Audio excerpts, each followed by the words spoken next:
20 கோடி மதிப்பிலான 7 ஏக்கர் விவசாய நிலத்தை போலி பத்திரப்பதிவு செய்து அபகரித்ததை ரத்து செய்து நிலத்தின் உரிமையாளரிடம் வழங்க வேண்டும் என கோவை மண்டல பத்திரப்பதிவுத்துறை டிஐஜியிடம் நாராயணசாமி நாயுடு விவசாய சங்கத்தினர் மனு அளித்தனர். திருப்பூர் மாவட்டம் பல்லடம் அருகே சென்னிமலைப்பாளையத்தில் வசித்து வரும் தெய்வ சிகாமணி என்பவருக்கு கணபதிபாளையம் பகுதியில் சொந்தமாக 7 ஏக்கர் விவசாய நிலம் உள்ளது. 2007ஆம் ஆண்டு இந்த நிலத்தை தெய்வ சிகாமணி விலைக்கு வாங்கியதாகவும் அதில் தொடர்ச்சியாக விவசாயம் செய்து வந்ததாகவும், இந்நிலையில் கடந்த 6 மாதங்களுக்கு முன்பு முத்து சுப்பிரமணியம் என்பவருக்கு அந்த இடம் பத்திரப்பதிவு செய்யப்பட்டதாக கூறப்படுகிறது. இந்நிலையில் போலியான பத்திரம் தயாரித்து அரசின் வழிகாட்டு நெறிமுறைகளுக்கு மாறாகவும் சட்டத்திற்கு புறம்பாகவும் மோசடியாக பல்லடம் சார்பதிவாளர் அலுவலகத்தில் போலி பத்திரப்பதிவு செய்யப்பட்டுள்ளதாகவும், அதனை ரத்து செய்து மோசடியில் ஈடுபட்டவர்கள் மீது நடவடிக்கை எடுத்து உரியவர்களிடம் ஒப்படைக்க வேண்டும் என பாதிக்கப்பட்ட தெய்வ சிகாமணி மற்றும் நாராயணசாமி நாயுடு விவசாயம் சங்கத்தின் தலைவர் பாபு தலைமையில் கோவை மண்டல பத்திரப்பதிவுத்துறை டிஐஜியிடம் மனு அளித்தனர்.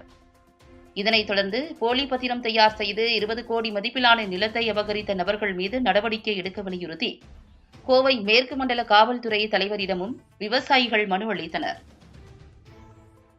என்னுடைய பெயர் தெய்வ சிகாமணி. திருப்பூர் மாவட்டம் பல்லடம் வட்டம் கணபதிபாளையம் கிராமத்தைச் சேர்ந்தவன்.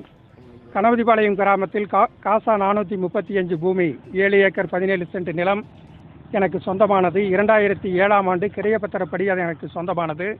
தற்பொழுது அந்த நிலத்திற்கு எந்தவிதமான சம்பந்தமும் இல்லாத முத்து சுப்பிரமணியம் என்பவர் அவருடைய மகள் பெயரில் மோசடியாக செட்டில்மெண்ட் கிரயம் பதிவு செய்து கொடுத்துள்ளார். அவருக்கு அந்த நிலம் சொந்தமானது என்பதற்கான எந்த விதமான ஆவணமும் இல்லாமல், முன் ஆவணங்களும் இல்லாமல், வில்லங்க சான்றில் என்னுடைய பெயரில் கிரையப்பத்திரம் இருப்பதையும் தெரிந்து கொண்டு பல்லட சார்பதிவாளராக இருந்த பூபதி ராஜா என்பவர் அந்த மோசடி பத்திரத்தை செய்து கொடுத்துள்ளார். மிகப்பெரிய சட்டத்திற்கு புறம்பாக உள்நோக்கத்தோடு மிகப்பெரிய ஆதாயமடையும் நோக்கத்தோடு இதை செய்து கொடுத்துள்ளார். அவர்கள் மீதெல்லாம் இந்த மோசடி பத்திரத்தை பதிவு செய்துள்ளவர்கள் மீது நடவடிக்கை எடுக்க வேண்டும் என்று நாங்கள் தொடர்ந்து பல்லடம் சார்பதிவாளர் அலுவலகத்திலும் திருப்பூர் மாவட்ட பதிவாளர் அலுவலகத்திலும் விவசாயிகள் சங்க நாராயணசாமி நாயுடு விவசாயிகள் சங்கத்தின் சார்பாக தலைவர் AS பாபு அவர்களுடைய தலைமையிலே தொடர்ந்து நாங்கள் அணுகி புகார் கொடுத்தும் இதுவரைக்கும் எந்த விதமான நடவடிக்கையும் இல்லை.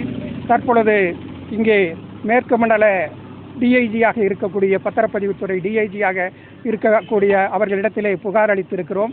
அவர் 1 வார காலத்திலே நிவாரணம் அளிப்பதாக தெரிவித்திருக்கிறார்கள். அப்படி நிவாரணம் கிடைக்கவில்லை என்று சொன்னால் நாராயணசாமி நாயுடு விவசாயிகள் சங்கத்தின் சார்பில் தலைவர் AS பாபு அவர்களுடைய தலைமையிலே ஒரு மிகப்பெரிய போராட்டத்தை நாங்கள் இங்கே தொடர்ந்து நடத்துவோம் என்பதை தெரிவித்துக் கொள்கிறோம். தற்பொழுது 77A சட்ட விதிமுறைகளின்படி நாங்கள் விசாரணை செய்ய முடியாது என்று பத்திரப்பதிவுத்துறை அலுவலர்கள் அதிகாரிகள் தெரிவித்துக் கொண்டிருக்கிறார்கள். ஆனால் உண்மையிலேயே அதற்கு பின்னால் நடைபெற்ற சென்னை உயர்நீதிமன்ற ஒரு தீர்ப்பின்படி, அது நாமக்கல்லை சார்ந்த பாதிக்கப்பட்டவர் நடத்திய தீர்ப்பில் அந்த 77A அது அந்த சட்டம் நிறைவேற்றியதற்கு பின்னால் இருக்கக்கூடிய பத்திரப்பதிவுகளை எல்லாம் விசாரிக்கலாம் என்று நீதிமன்றம் தீர்ப்பளித்திருக்கிறது. இது பற்றி மாநில பதிவுத்துறை தலைவர் அவர்கள் அனைத்து பதிவாளர்களுக்கும் இது பற்றி சுற்றறிக்கை அனுப்ப வேண்டும் என்றும் அந்த தீர்ப்பு தெரிவித்திருக்கிறது. ஆனால் அந்த தீர்ப்பையே மறைத்துவிட்டு 77A படி நாங்கள் நடவடிக்கை எடுக்க முடியாது, பத்திரத்தை ரத்து செய்ய முடியாது என்று மக்களை அவர்கள் புறந்தள்ளி கொண்டிருக்கிறார்கள். இந்த நிலைமைகளை எல்லாம் மாற்ற வேண்டும். உண்மையிலேயே மக்களுக்கு சேவை செய்யக்கூடிய அளவிலே நம்முடைய பதிவுத்துறை சார்ந்த அதிகாரிகள் செயலாற்ற வேண்டும் என்று எதிர்பார்க்கிறோம். அப்படி செயலாற்றவில்லை என்று சொன்னால் மக்களுக்காக, விவசாயிகளுக்காக நாங்கள் போராடுவதற்கு தயாராக இருக்கிறோம் என்பதை தெரிவித்துக் கொள்கிறோம்.